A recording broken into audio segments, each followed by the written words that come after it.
مطالعات معلولیت که حالا ما معلولیت ترجمه می‌کردیم همون disability studies، ولی صادق جان ترجمه کردن مطالعات ناتوانی که منم خیلی خوشم اومد و تصمیم گرفتم که منم از همین استفاده کنم.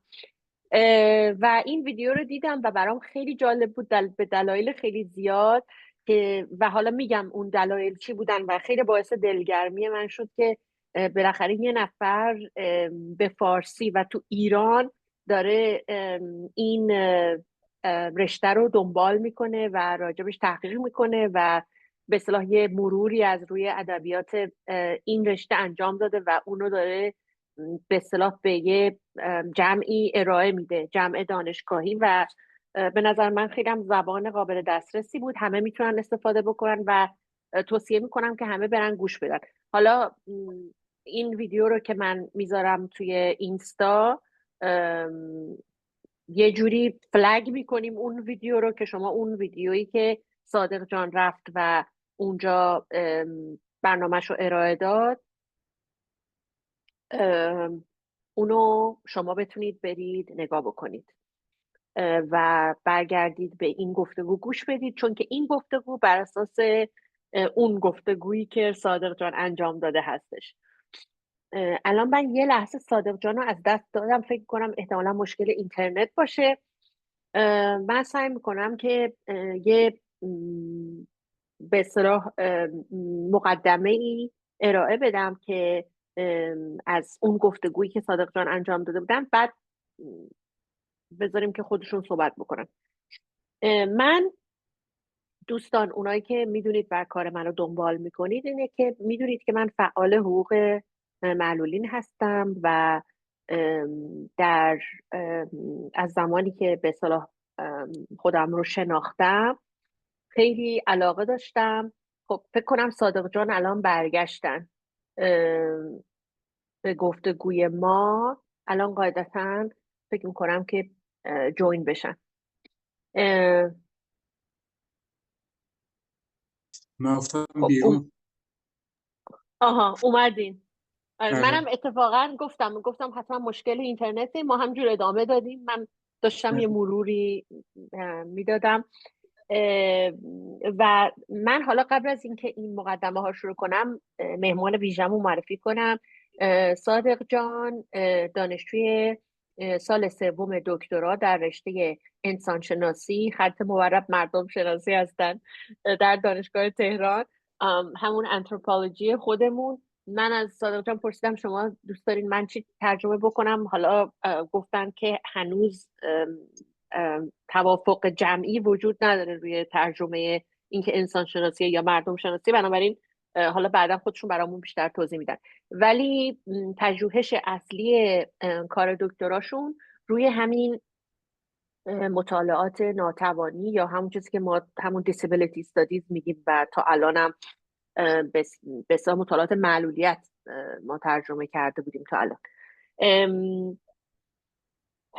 پس من داشتم، صادق جان شما که رفتین، داشتم به مخاطبین میگفتم که این گفتگو در واقع مروری خواهد بود بر اون سخنرانی که شما داشتین و یه جوری بحث تکمیلی اون خواهد بود و قرار شد که بچه‌ها که علاقه دارن برن حتما اون گفتگو رو گوش بدن و ما لینکش هم اینجا حتما میذاریم که بچه‌ها بتونن برن اون رو گوش بدن. یه مقدمه به اصطلاح داشته باشن روی اینکه ادبیات به اصطلاح مطالعات ناتوانی چی هست، از کجا شروع شد. شما تاریخچه‌شو میگین از مایک آلیور رو دهه 80 میلادی و از تو انگلیس شروع شدنش رو میایین جلو، به اصطلاح اون چی میگن خط تاریخیشو ارائه میدین که منم توصیه میکنم بچه‌ها حتما برن اون رو گوش بدن و بعد بیان به این گفتگو گوش بدن که بتونن اون بحث تکمیلی رو گوش بدن. حالا صادق جان شما به من بگین که شما از کجا علاقه‌مند شدین به مطالعات ناتوانی، بحث مطالعات ناتوانی؟ خیلی ممنون اول از دعوتتون و خواهش خوشحالم می‌کنم. که دارم باهاتون صحبت میکنم. فکر میکنم ما کسایی که تو ایران هستیم معمولا یا وقتی میریم سراغ این موضوع معمولا حالا یا خودمون با معلولیت درگیر هستیم یا از کسانی از نزدیکانمون احتمالاً با معلولیت درگیر. من اینکه ممکنه یک اتفاق عجیبی در زندگی افتاده باشه که سراغ این موضوع رفته باشه. البته من همونطور که تو سخنرانی گفتم کسایی هستن که میرن سراغ این موضوع، ولی این موضوع رو به عنوان یک مسئله جدی نمی‌کنن. بیشتر انگار که خیلی، حالا هم تو ایران هست احتمالاً هم خارج از ایران، کسایی هستن که خان حالا بالاخره یه مدرکی بگیرن و میرن سراغ، بهشون میگن خب چیکار می‌خوای کار کنی، اینا فکر می‌کنن به نظرشون میاد مثلا این مسئله معلولیتی و مثلا براشون جالب میشه، میرن یه کاری انجام میدن و مدرک میگیرن و میرن و دیگه موضوعی براشون نیست، یعنی موضوع مهمی براشون نیست که درگیرش. و برای من اتفاقا اصلا از این طرف شروع نشد. از یه جهت دیگه هم خب کسایی هستن که معلولیت دارن به خاطر اینکه خود معلولیت داشتنه یه استیگماست، یه حالا ترجمه میکنم داغ ننگ، یه چیز ناخوشایندی براشون هست. اتفاقا از این جهت میرم سراغ موضوعاتی مثل معلولیت. خب و برام منم شاید در ابتدا چنین چیزی بود که مقاومت میکردم در برابر اینکه برم سراغ این موضوع. و تا مثلا من کارشناسیم یه رشته دیگه بودم، کامپیوتر خونده بودم، بعد ارشدم رفتم انسان شناسی خوندم. در ابتدام خب در ابتدام دیگه رفتم درگیر موضوعات مختلفی بودم. البته خب تازه وارد این رشته شده بودم، هنوز مطمئن نبودم دارم چه کار میکنم یا اصلا کجا. بعد دیگه گذشت و رسید به دوره که بعد پروپوزال ارشد میدادم و اینها، که کم کم برام این موضوع مسئله جدی شد، خصوصا از اون زمانی که من سال 96 بود اومدم ارشد خوندم و بعد از 1 سال و نیم اینها دیگه تهرانم نبودم. اومدم تهران میرفتم توی تجمعات کمپین معلولان و اونجا کم کم برام مسئله جدی و جدی‌تر شد و تصمیم گرفتم درگیر این موضوع بشم.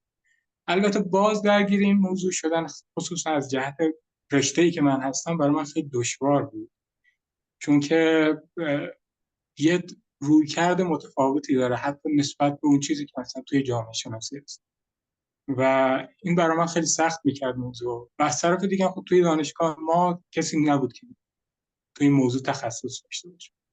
ولی خب دیگه حالا مثل خیلی چیزای دیگه که آدم‌ها توی دانشگاه انجام میدن و کسی متخصص نیست و خودشون میرن سراغش، منم همینطور بود. و تو دوره ارشد من پایان نامه‌ای که نوشتم یه کار میدانی کردم، اتنوگرافی کردم، یعنی مردم نگاری کردم توی چند تا از NGO ها و جایی که خدمات میدن به مردم و اونجا درگیر این موضوع شدم که ببینم از کدوم طرف میشه وارد این موضوع شد. و چیزی که ذهن من رو درگیر کرد دو تا مسئله. یکی مسئله این که من وقتی میرفتم پیش اون کسایی که معلولیت داشتن و سوال به اینجا میرسید، این البته سوالی بود که بعداً پیش اومد که من ازشون میپرسیدم خب آیا شما خودتون معلول میدونید؟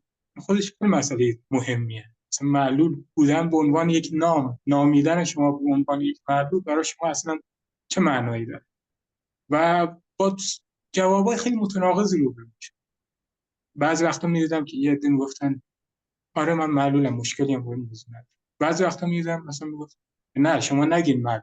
اگه یادتون بیاد اون دوره یه کمپینی درست شده بود از اینکه باید چه بنامیم اینها رو و انواع اقسام، واقعا معنی کلمات کاملا بی معنی، اصلا معلوم بود کلمات از کجا اومدن، که ناشی میشد از همون چیزی که من تو سخنرانی هم گفتم، از اینکه مواجهه ایرانی‌ها با کلمه دیسابیلیتی. انگار که تا پیش از این ما کلمه به نام معلولیت نداشتیم و الان میخوایم از اونا کمک بگیریم و یه اسمی به اینها بدیم، به این آدمایی که حالا در یک وضعیت خاصی هستن. و این باعث شده بود که حالا کلمات مثل نمیدونم توانخواه، توانجو، نمیدونم یه چیزای شبیه به این وارد، توانیاب، توانیاب، چیزایی که کاملا چیز بودن دیگه، اصلا نقض غرض بودن. از این جهت که توانیاب یعنی چی؟ یعنی کسی که میخواد بره توانایی خودش رو پیدا کنه. اگر کل مطالعات دیسابیلیتی استادیز، مطالعات ناتوانی در مورد اجتماعی کردن معلولیت، این توانیابی اصلا خودش یه مسئله فردی میشه که طرف بره توان پیدا بکنم. و برای من این دقیقا. جالب که از اونا میپرسن خب یه نفر که من میگفت تبانی‌ها، میگفتم چرا تبانی‌ها؟ من نمیدونم، میگن قشنگ‌تره. این یه مسئله، این خود این مسئله یعنی از بنیان برای من مسئله شد که الان چی باید بدونم. و یه مسئله دیگه ای هم که برای من ایجاد شد اونجا این بود که خب توی ایران یک وضعیتی هست که البته تو کشور همه جای دنیا هست که توی ایران جدی‌تره، اینه که کسایی که معلولیت دارن شدیداً وابسته به نهادهایی هستن که ازشون حمایت کنن که مهمترینشون همون سازمان بهزیستیه. ولی خب از یه جهت چون سازمان بهزیستی بیش از حدود 90 و چند درصدشون، حداقل تو 2 سال پیش که من سخنرانیشون رو گوش می‌دادم، اینا سپردن به برون سپاری کردن اصطلاحاً کاراشون، چیزهایی که انجام میدن و به انجیو ها. خب هرچند که ما انجیو های مستقل نداریم، همه زیر نظر دولت کار میکنه. و مسئله من این شد که اونگار که وارد شدن این گفتمان معلولیت یا همون توانخواهی، نمیدونم اصلا چیزی که اون باشه، وارد ایران شد از یک طرف، از یک طرف دیگه همزمان شد با قانون حمایت از حقوق معلولان، و از یک جهت دیگه هم یه چیزی اینجا ایجاد شد که یهو بهزیستی به شکل عجیب غریبی همه چیزهاشو و همه خدماتی که میداد و بروز سپاری کرد. همزمانی همه اینها با هم دیگه، اینکه اینا چجوری گفتمانو میسازن، برای من شد مسئله که بیام ببینم این معلولیت اصلا چجوری ساخته میشه تو ایران و نسبت این انجیو ها با ساختن این معلولیت، چون اینها بودن که این گفتمانو درست کردن. ما هرچند نقد هایی میکنیم بین انجیو ها که شما مثلا معلولیت رو غیر سیاسی میکنیم، همون مثلا نقدیه که آقای مروتی مثلا با موضوع دارن حالا به زبان خودش. ولی خب مسئله‌ای که برای من ایجاد شد اینه که اینها تماما غیر سیاسی نمیتونن. همین که شما بیاین از حقوقی به نام حقوق ملت صحبت کنین، خود به خود مسئله رو سیاسی میکنه. این حالا تمام چیزی بود که به ذهن من رسید که من چجوری اومدم وارد این مسئله شدم. و حالا چیز ارشدی که من نوشتم بیشتر برام تمرینی بود و بتونم این نوع پروژه‌ای بکنم برای حالا دکترام. و حالا برای دکترای من یعنی موضوعی که توی دکترا من حالا دارم دنبالش میکنم که بگم که چجوری معلولیت نه فقط از خلال انجیو ها، یعنی از اون چیزی که انجیو ها ایجاد کردن، بلکه حتی اون واکنشی که معلولان به اون شکل از رفتار و حال کردار انجیو ها داشتن واکنش میشه. مثلا یک موضوعی که من برام جالبه اینه که ما الان کلی اکتیویستی داریم که دارن فعال به شکل مستقل توی شبکه‌های اجتماعی فعالیت. برام من حالا شاید اونها خودشون آگاهی به موضوع نداشته باشن، ولی برام من این دقیقاً واکنشیه به تمام اون گفتمانی که در یک دوره اومد ظاهر شد و یک سری اثراتی گذاشت روی این آدم. و اینها شاید یک دوره اومدن همراه هم شدن با این جبهه، ولی خب نتونستن باش همراه بشن و رفتن دیگه حال خودشون به شکل مستقل دیگه کار. یعنی تمام این مرکزیت این انجیو ها برای من شده این که حالا ببینن اصلا معلولیت چیه و آدم هایی که معلولیت دارن چجوری دارن به عنوان یک فرد اجتماعی عمل.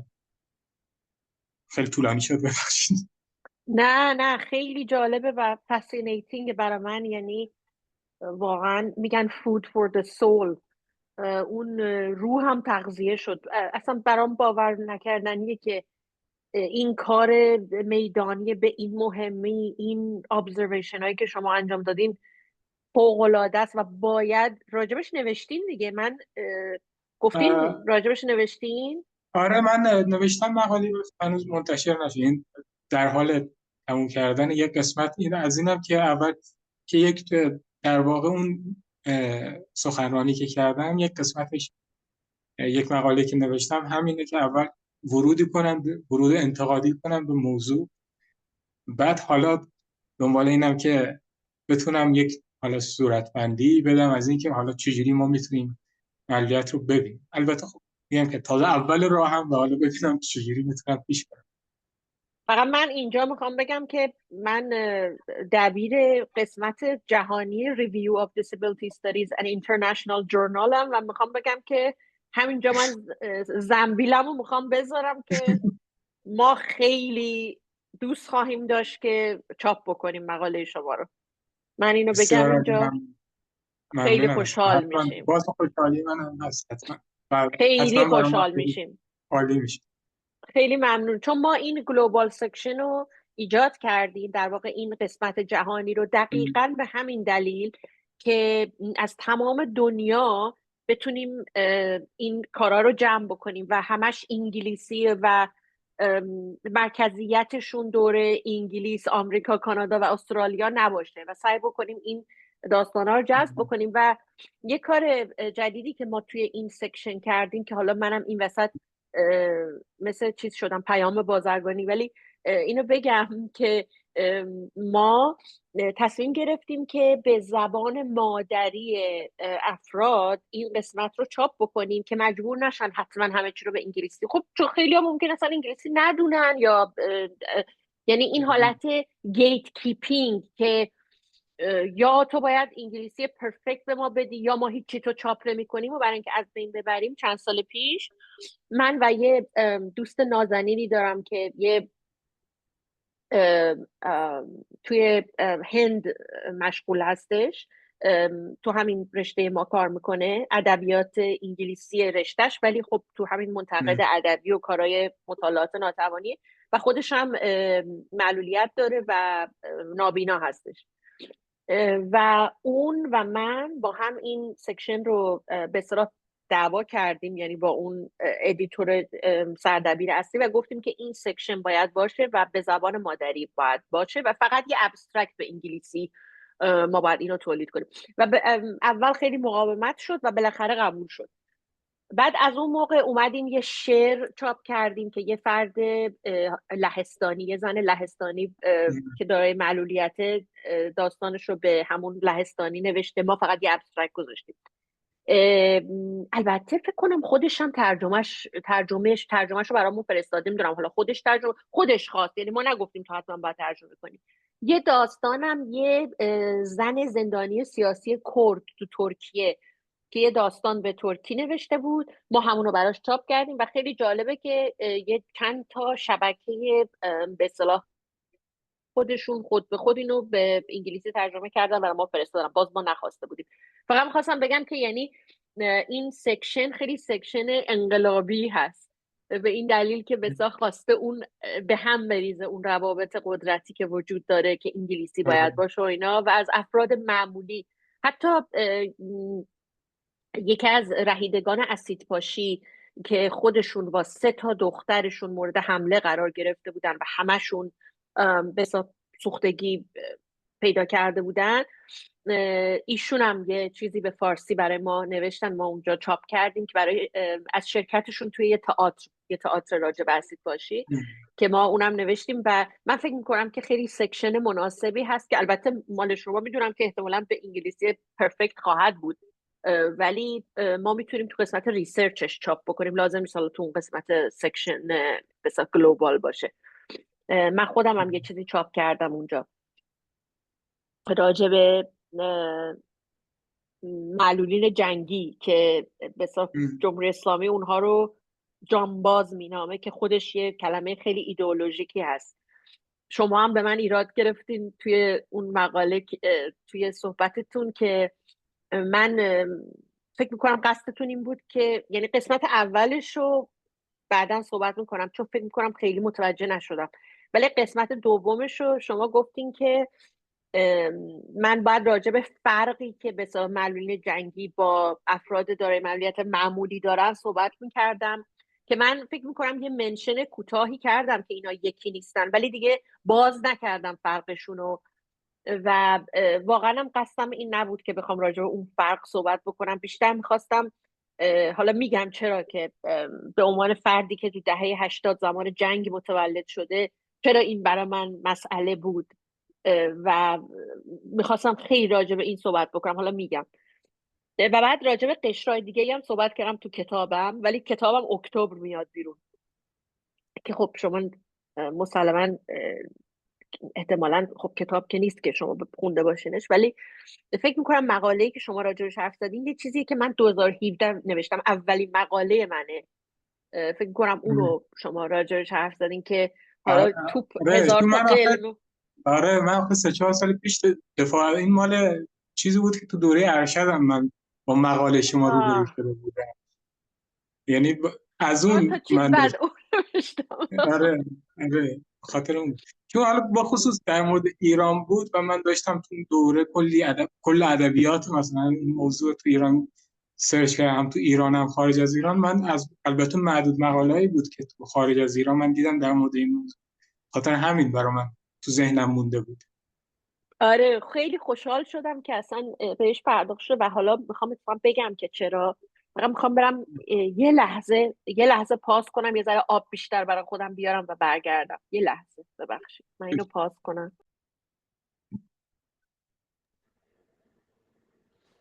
ببخشید من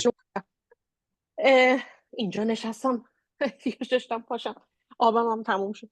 ام، من راستش بگم برای شما که حالا داستان من با ادبیات با رشته مطالعات ملیت چیه. من البته توی دپارتمنت جندر استادیز هستم ولی کارم روی مطالعات ملیته.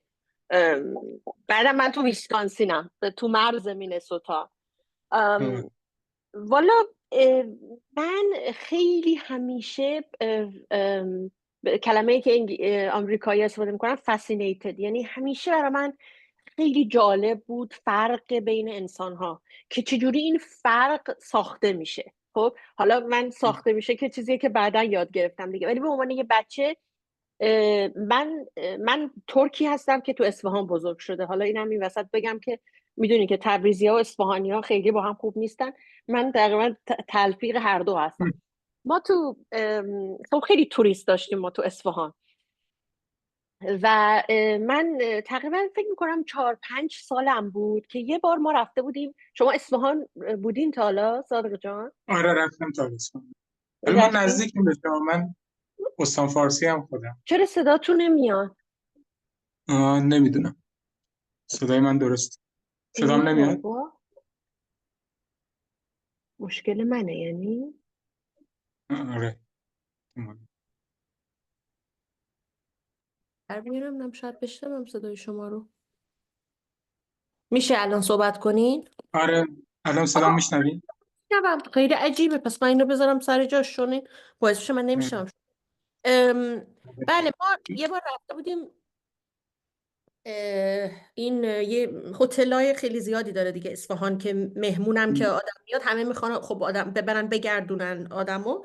رفته بودیم یکی از این هتل‌ها که اسمش هتل شاه عباس بود و مثل همه چیز که اسمو عوض شد بعد از جمهوری اسلامی اسمش رو گذاشتن هتل عباسی. خلاصه ما رفته بودیم اونجا با مامانم و یه خانواده سفید پوست اونجا بودن. من فکر کنم اولین بار بود که یه خانواده سفید پوست اینجوری انقدر بلوند با چشمای آبی میدیدم. خیلی برام جالب بود که اینا چرا این شکلی هن. و اولین برخورد من به حساب با وایتنس بود، یعنی این قضیه سفید بودن. و این بچه یه بچه هم داشتن و این بچه داون سیندروم داشت، همون سندروم دان. من احساس میکردم که یه چیزی تو قیافه این بچه هست که برای من جالبه و ناآشناست همزمان و خیلی دوست داشتم بدونم که چیه، ولی در این حال خیلی میترسیدم که به این بچه نزدیک بشم. و ما اونجا داشتیم عکس میگرفتیم و اینا، بالاخره اون محیط و نمیدونم زیبایی اردیبهشت و اینای اصفهان. مامانم به من گفت خب بیا برو کنار این بچه که باش الان میتونی باش بازی کنی، منم یه عکس بگیر. منم گفتم نه، من نمیخواستم به این بچه نزدیک بشم و مامانم مثل که متوجه شد اینو و منو اصرار داشت که من برم کنار این بچه وایسم که عکس بگیرم. خیلی دوست داشت که اون یعنی اون فرق از بین بره. خیلی تیز بود. دانشگاه شریفم مهندس شیمی خونده و اینا، خیلی کلا خیلی تیز.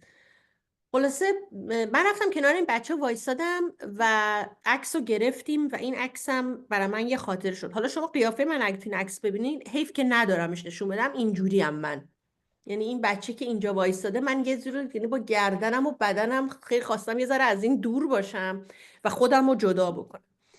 این خاطره خیلی در من تاثیر گذاشت، یعنی یه جورایی حک شد تو تمام وجودم این مسئله، این که فرق بین آدم ها، فرق بین بچه ها مثلا چه جوری ساخته میشه. بعد که ما مدرسه میرفتیم، من 65 هستم، توی دهه به اصطلاح 60 متولد شدم که به اصطلاح وسط جنگ بود و مامانم هم تو موشکباران شهرها تو اصفهان با شنیدن یه دونه از این موشکا وارد یهو آبش پاره شد و زایمان کرد و منم زودرس به دنیا اومدم. یعنی کانکشن من و تجربه زیستی من به مسئله جنگ یه چیزی بود که اصلا قبل از اینکه من روش کنترلی داشته باشم ایجاد شده بود. میدونین چی میگم؟ برام خیلی جالب بود این مسئله، که این ترسی که مامانم یهو رفته بود مثلا نون بخره، یهو انقدر دچار شوک شده بود و اومده بود خونه آبش پاره شده بود یه ماه زودتر قبل از اینکه اصلا وارد موقع زایمانش باشه. و بعد همینجوری که ما بسا تو مدرسه داشتیم بزرگ می شدیم و اینا، سعی میکنم خلاصه کنم، خیلی تعالیم ایدئولوژیک ما داشتیم. مثلا اینکه خب روز 13 آبان ما باید مثلا رو پرچم مقوایی آتیش زده شده آمریکا و اسرائیل میرفتیم و مرگ بر آمریکا و اسرائیل میگفتیم و بعد ما رو با زور میبردن گلزار شهدا و با زور می بردن آسایشگاه جانبازان و معلولین. ما مرتب باید می رفتیم و ویزیت می کردیم این بساط جانبازانی رو که با معلولیت داشتن و خوابیده بودن روی مثلا یه تختی و خیلی وقتا درجات سوختگی و اینا انقدر زیاد بود که مثلا تو طبقات بالاتر بودن و مثل که لباس و اینا رو نمیتونستن تحمل بکنن دیگه، ما رو اونجا نمی بردن.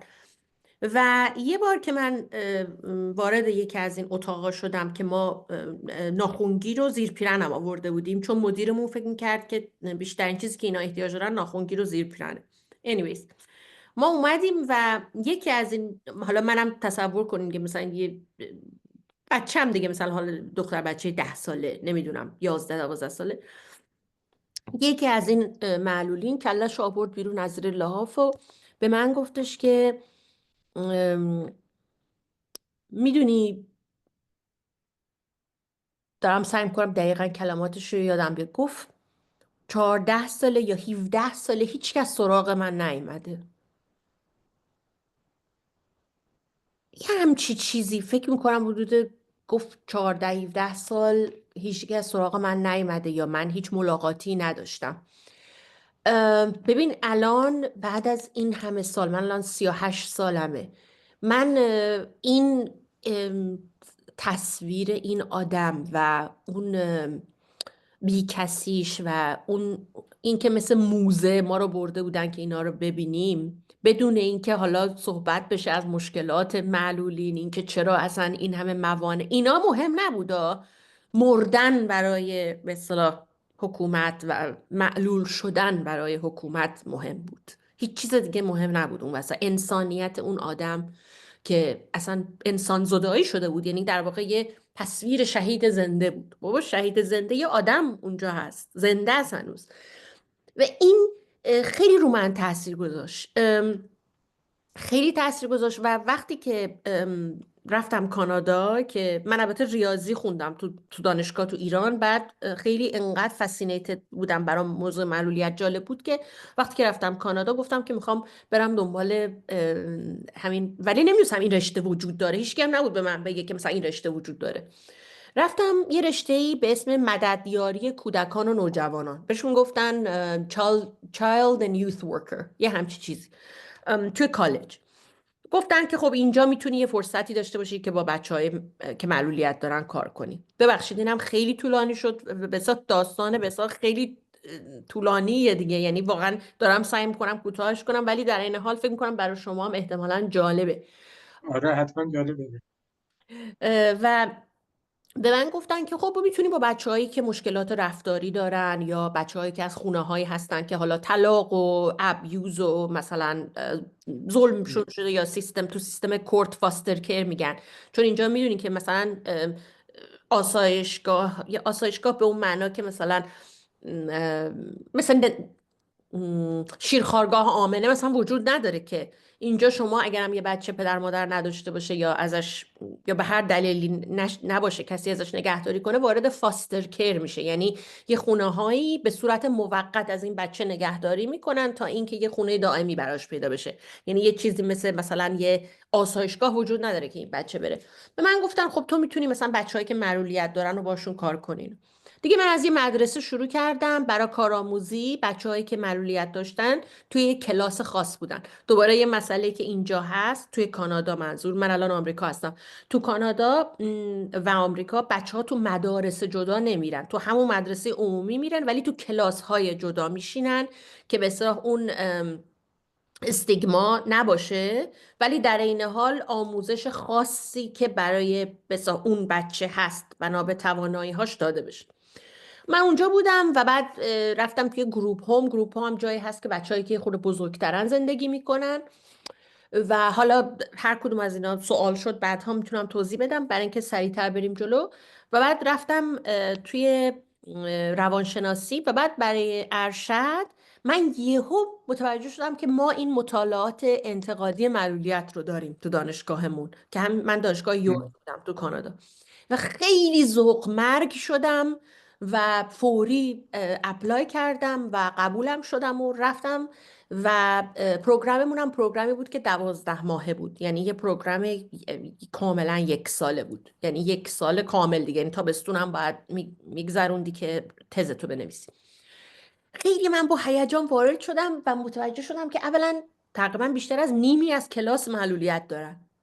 خب این برای من خیلی جالب بود، اصلا فکرش هم نمی‌کردم که یه هم چیزی باشه، اصلا چون هیچ درکی از این رشته نداشتم که مثلا این رشته یعنی اینکه بچه‌هایی که خودشون معلولیت دارن بیان خودشون رو یعنی راجع به این چیز یاد بگیرن. یه دوستی هم داشتیم از اسرائیل، یه هم کلاسی داشتیم که از اسرائیل فقط دانشجویی اومده بود، ایشون ناشنوا بود و بعد 2 تا مترجم زبان اشاره هر روز با این می اومدن می نشستن سر کلاس، برای این ترجمه میکردن. این هر وقت نظری داشت میگفت، حرف ماها رو به اون میرفتن و ما همزمان با هم فارغ التحصیل شدیم هر روز. و این برای من ببین یعنی واقعا خیلی جالب بود که مثلا دانشگاه اینو آورده بود این 2 نفر رو، و اگر این 2 نفر نبودن خب این دوست ما نمیتونست اون درسی که ما اینجا میخوندیم و در واقع همزمان فارغ التحصیل بشه. و من با چشم خودم میدیدم که وقتی مانع برداشته میشه چه اتفاقی میفته، یعنی در واقع اون دسترسی سازی برای شما انجام میشه. خلاصه یه چیزی که منو خیلی ناامید کرد در این حال که خب خیلی جالب بود همه چی برام، مسئله بود که میدیدم که اینا همش با معلولیت هایی درگیرن که طرف باهاش به دنیا اومده. میدونی چی میگم؟ یعنی یا تصادفی کرده، مثلا حالا یه اشکال چی میگن اسپاینال کورد اینجری پیش اومده، یعنی زایه دقیقا زایه نخاعی. خوشم میاد شما ترجمه ایمپرمنت هم زایه گفتین، من الان یاد گرفتم دیگه، خیلی شیک نمی‌دونم چیکار کنم.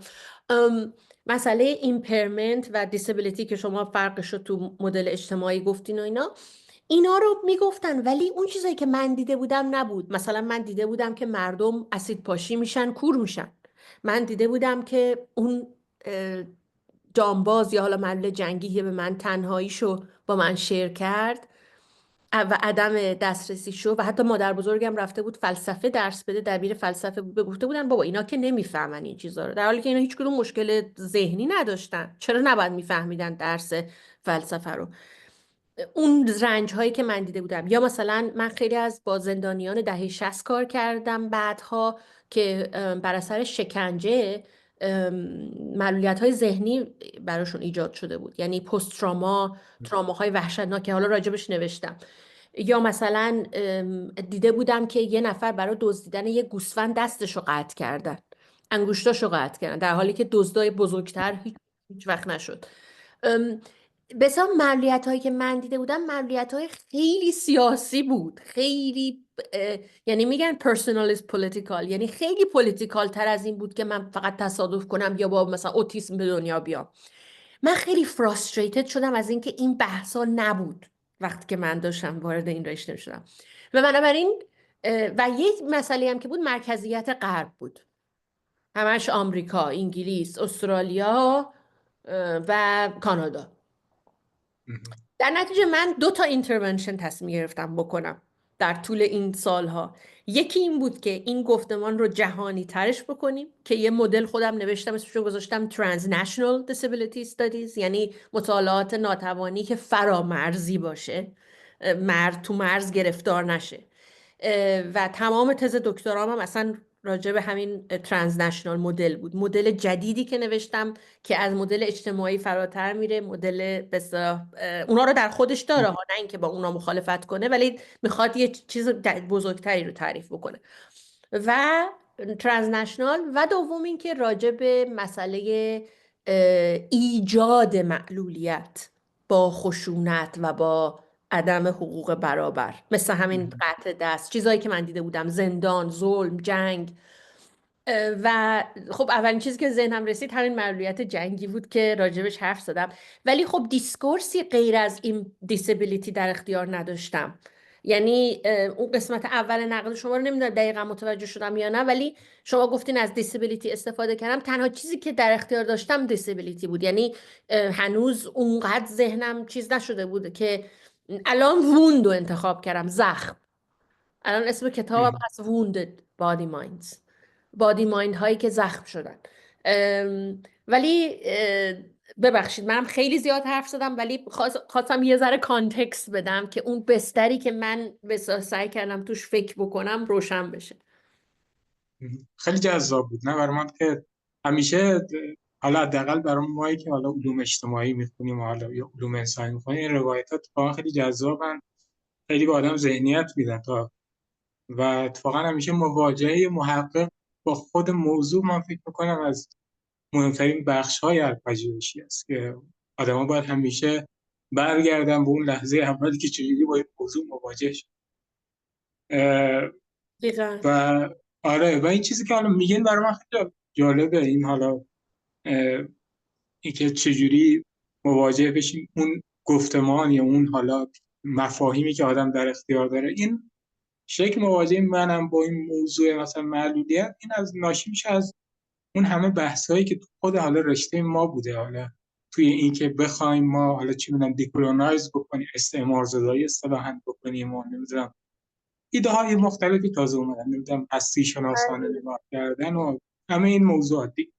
یعنی من اگر دارم این به موضوع این شکل نگاه میکنم، اول خب به خاطر نگاه کردن اول به کسایی که پیش از من این مسیرهای رفتن و آدم میبینه که داشتن تلاش میکردن یه کاری بکنن، ولی انگار که هنوز وقتش نشده. آره.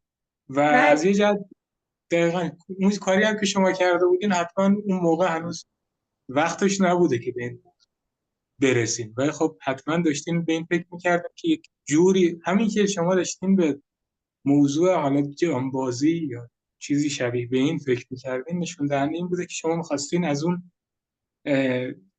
چی بگن نورماتیو بوده، چیزایی که نرمال هستن توی اون حوزه پژوهشی شما فراتر.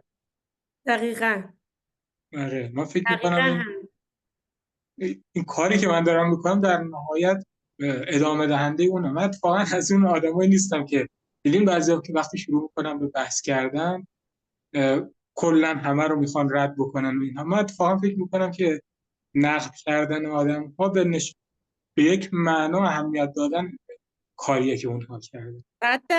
100% این یعنی دیده شدن، چون اگر که نقدی وجود نداشته باشه این اصلا طرف دیده نشده دیگه.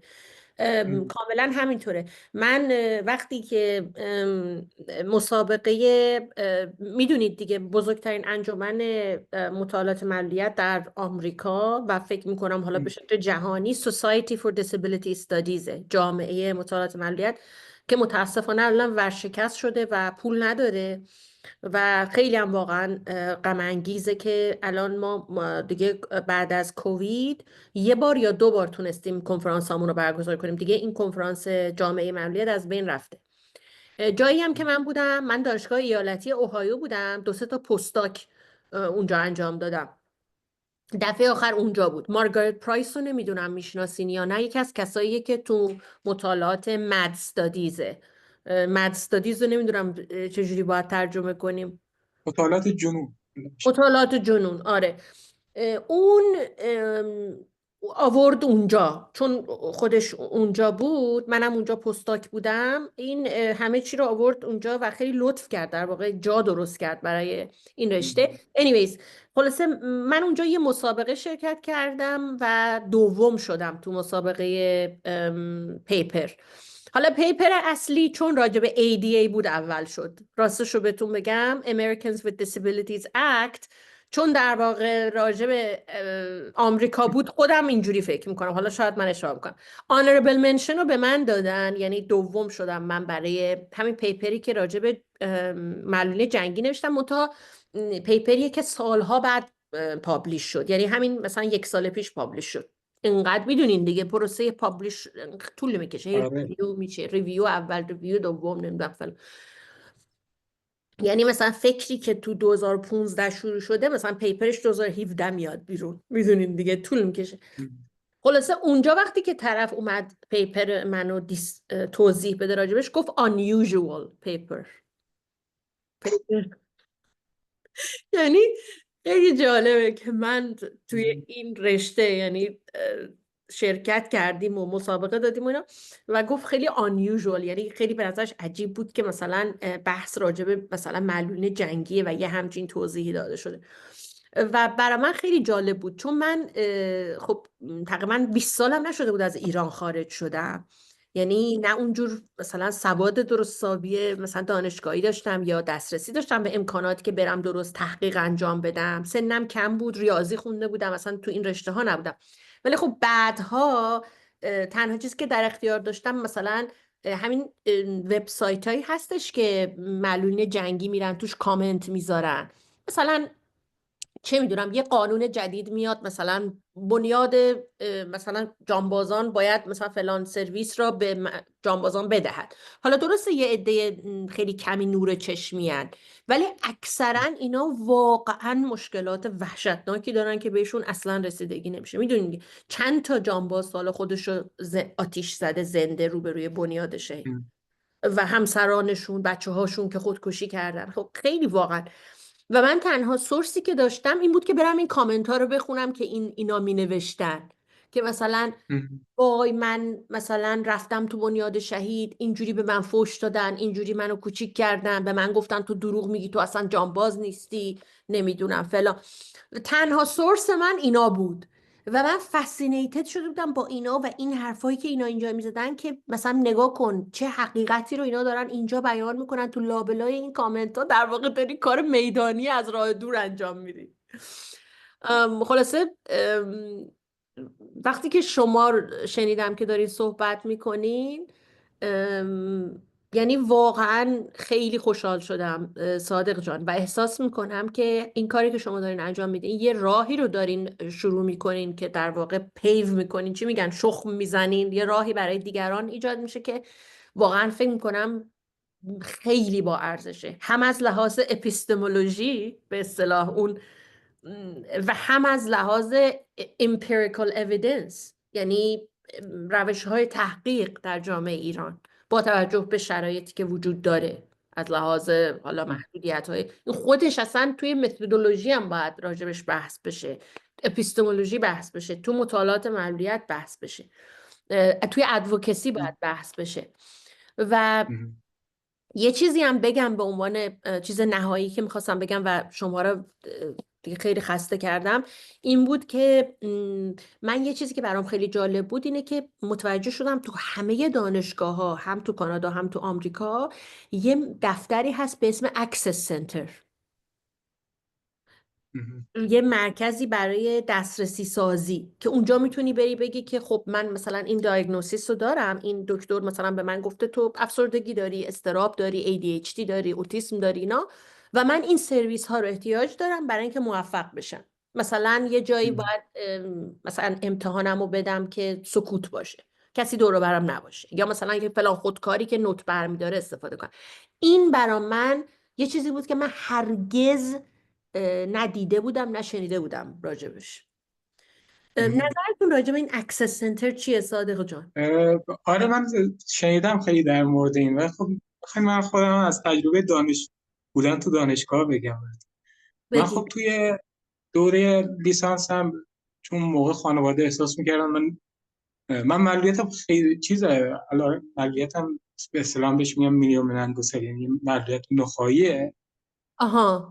ولی خب میتونم با چیز راه برم، با عصا و اینا راه برم. بعد من تو دوره لیسانسم خب موقع من یادمه که خیلی راحت‌تر بود، بهزیستی هزینه‌های دانشگاه اینا میداد، من دیگه رفتم همونجا کامپیوتر خوندم، یعنی ورود من برش حالا مشکلی هم با این رشته نداشتم، ولی خب دیگه حالا آها. برام در دسترس تر بود اون دانشگاه آزاد شهر. ببین، بعد بهزیستی، ببخشید برای اینکه کامل متوجه بشم، گفتین بهزیستی هزینه چیزو هزینه میداد، دانشگاه. شهریه رو میداد. آها. آها. شهریه رو میداد. متوجه شدم. آره بعد من میرفتم اونجا، بعد من خب همیشه نسبت به معلولیتم خیلی گشوده‌ام و اصلا همیشه دوستان بهم میگن انقدر تو راحت در مورد معلولیت حرف میزنی که آدم دیگه اه، بعضی وقتا احساس میکنه که اصلا معلولیت نداری، انقدر راحت در مورد معلولیت صحبت میکنه. من همینجوری بودم. بعد همیشه استادا بهم میگفتن که خب اینا این دانشگاه ما آسانسور نداشت، استادا بهم میگفتن تو که معلولیت داری میشه به اینو بری به کلاس ما رو بذارن طبقه اول. من میرفتم واقعا این واو. کارو میکردم. خیلی جالبه قسمت آره آره خودم این کارو میکردم، در حالی که من واقعا میتونستم از پله بالا برم، ولی خب دیگه الان گفتم چیزی که هست ولی بذار این کارو بکنم. و آره. اینو ما این شوخی رو همیشه با استادا داشتیم. هر حال من اومدم تهران، بعد ورودم به تهران، الانم تو خوابگاهم، کوی دانشگاه. آخه. خب بعد ورودم به اینجا خیلی جالب بود. همون اول که یک خانومی با من تماس گرفت، گفت من مسئول دانشجویی هستم که معلولیت دارم. من خانم هیچ وقت هم ندید، ظاهرا احساس میکنم اگر یادم بیاد میگفت که نابینا هست.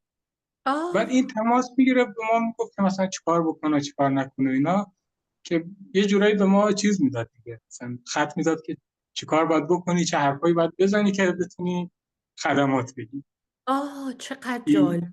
آره بعد اینجا خب این دفتر وجود نداره که از همین این شکلی باید چی. من ام. رفتم اونجا، منو گذاشتم توی یک دو تا ساختمون اینجا داره برای مختص یعنی متفاوت از ساختمون. یه ساختمون برای نابینا هاست کلا. خب من آها. اول برای فرستادم تو اون ساختمون، بعد میدونین دیگه اصلا فرهنگ متفاوتی دارن، بلند بله. بلند حرف میزنن نمیدونم. بعد اتاقاشون خیلی کوچیک بود، برای من خیلی سخت. اه، آها. بعد چون من کفش بریس هم میپوشم یعنی، خب بعد میخواستم برم دستشویی، اینو میگفتم برای من خیلی سخته بخوام برم بلند شم نمیدونم کفش بپوشم دوباره برم و بیام. آره. بعد دیگه بهم گفتن که خانم به من گفت که یه ساختمون دیگه هست اون مخصوص جانباز است. خب ام. این ساختمونا یه اتاق دارن که اتاقشون سویت، یعنی حمام دستشویی داخل داره. بقیه ساختمون خوابگاه این شکلی نیستن، همه حمام دستشویی عجب. مشترک دارن. آره. خلاصه ما اومدیم اینجا و با کلی دعوا و اینا بالاخره موفق شدیم این اتاق بگیریم. ام. یه دونه اتاق خالی بود. و من موفق شدم به هر حال بیام این اتاق رو بگیرم و دیگه اومدم دیگه.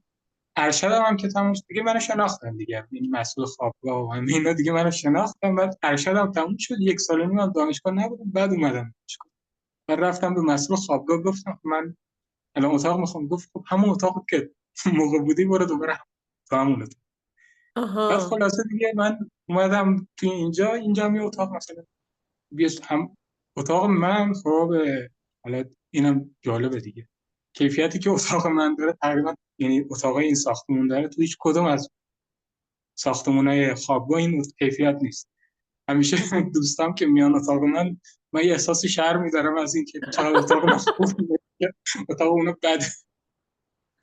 آره آره، این حالا تجربه من توی این دانشگاه تهران این جالبه. شکلیه. و خب دانشگاه تهران خیلی یه حالت خاصی داره دیگه. مثلا توی تنها گروهی که خیلی فعالن توی دانشگاه تهران و اینا سالانه جشن برگزار میکنن، نمیدونم چیز دارن، نشریه دارن اینها، توی دانشکده حقوق و علوم سیاسی دانشگاه تهران، اینه که نابینا. معمولا من خیلی از کسایی که دیدم نابینا اینا میرن سمت حقوق و اینها. وقتی ام. میان تو علوم خیلی توی حقوق تعدادشون خیلی زیاد، خاطر همین اونجا خیلی قوی اون قسمت. آره و خیلی خب جالب. مثلا آره این هم حالا مثلا دیدن جالب هستن کلا دیدن. و خب اون دفتر رو که بگیم اینا نداره، بیشتر یه گفتگوهای بین آدم هاست که خودشون به هم دیگه کمک میکنن، راه چهار به هم دیگه نشون میدن. آره دیگه، همون زیر ساخت های بسیار کیر که میگن همینه دیگه، آره. کاملا متوجهم. ولی خیلی خوب میشه که مثلا مخصوصا که الان شما این رشته رو به صورت خیلی جدی پژوهشی دانشگاهی دارین ادامه میدین، مثلا یه فشاری وارد بکنین که اصلا مطالعات معلولیت رو تبدیل به یه دونه رشته بکنن، که مثلا حالا من اجالتا میگم بهتر. حالا حداقل یه کورسش رو برگزار بکنن از تو رشتهش. همون آره، حالا کورسش به قول شما، بله به قول شما کورسش برگزار بشه. من راستش الان دارم با دانشگاه خودم صحبت میکنم که اینا به بچه هایی که کورس مطالبه گری منو میگیرن مدرک بدن که اینا این کورس رو گذروندن در واقع توسط یه نفر که به اصطلاح توی این دانشگاهه.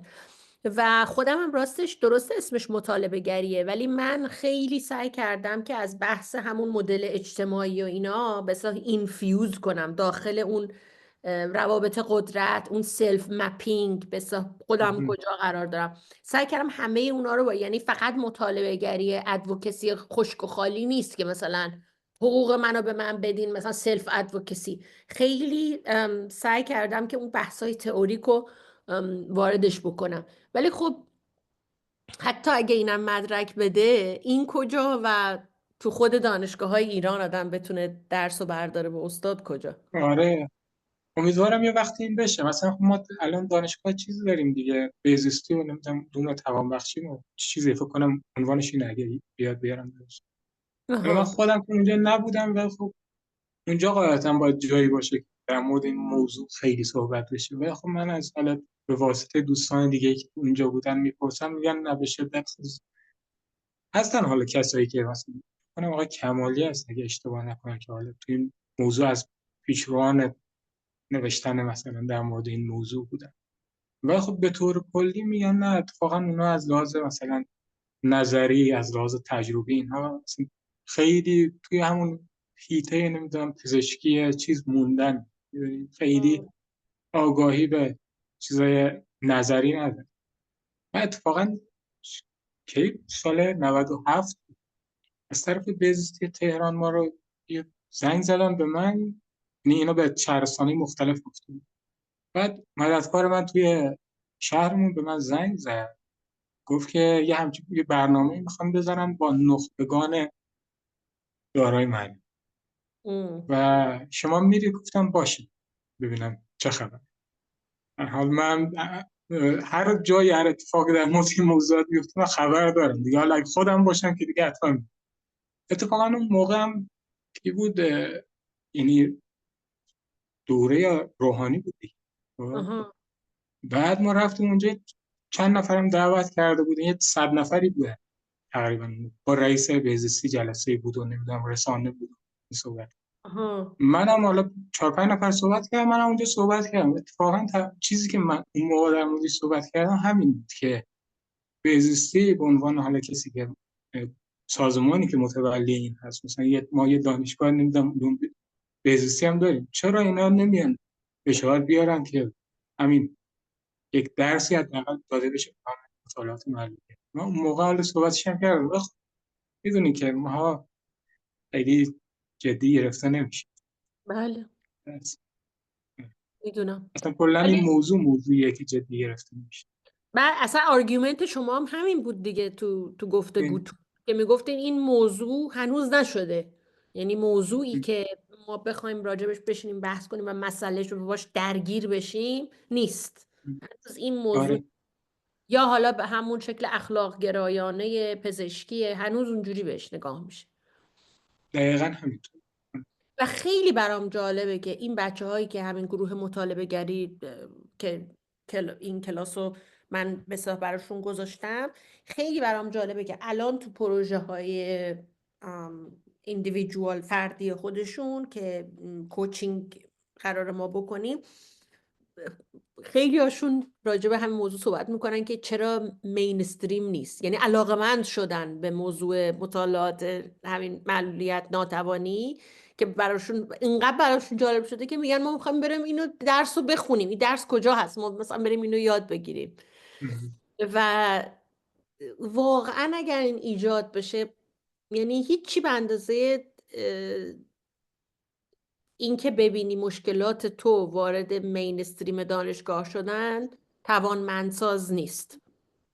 یعنی میدونی چی میگم؟ یعنی توانمند که میگم نه به معنیه، منظورم امپاورینگه، یعنی آدمو خیلی بهش قدرت میده. مثلا همین مسئله مطالعات زنان و جنسیت که مثلا از دهه 80 وارد دانشگاه شده، خب این خیلی تاثیر داشته در به اصطلاح پیش بردن گفتمان حقوق زنان و حقوق مثلا ترنس ها، LGBT. همین که این درس وجود داره جایی که من هستم، خودشون فکر میکنم تو اواخر دهه 70 اصلا ایجاد شده.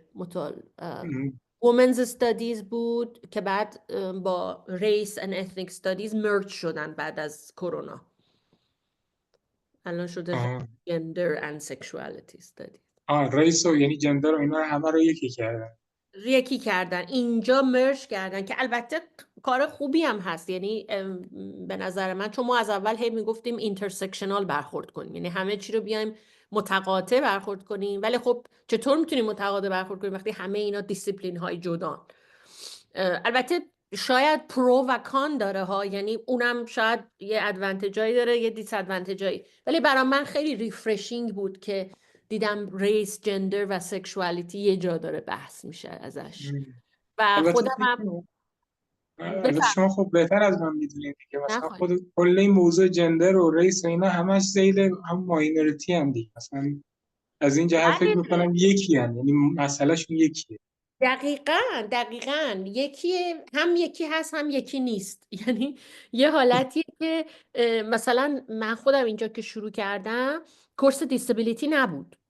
من اولین کورس دیسابیلیتی رو اینجا دیزاین کردم، اسمشو گذاشتم Disability Experience in the Contemporary World و اینم از مارگارت پرایس یاد گرفتم، استادم توی اوهایو. اون از این استفاده میکرد، منم به احترام اون همون اسمو گذاشتم. و خیلی از بچه‌هایی که درس رو با من برداشتن الان رفتن تو سازمان‌های دیسابیلیتی ادوکسی تو شهر دارن فعالیت میکنن، والنتیری میکنن. یعنی اون چی میگم، اون شعله چیز درشون روشن شد. چی میگیم بهش؟ disability consciousنس. یه جور یه خودآگاهی، یه آگاهی نسبت به مسئله معلولیت پیدا. دقیقاً. و پولیتیکال بودنش، اینکه چقدر پولیتیکاله. یعنی من اگه واقعا سطح شیبدار جلوی ساختمونم باشه و آسانسورم باشه و من بتونم هر جا میخوام برم، واقعا رو ویلچر بودن یا نبودن من فرقی میکنه؟ حالا شاید بالاخره ما بگیم بله یه فرقی وجود داره، یعنی ما نمیخوایم اون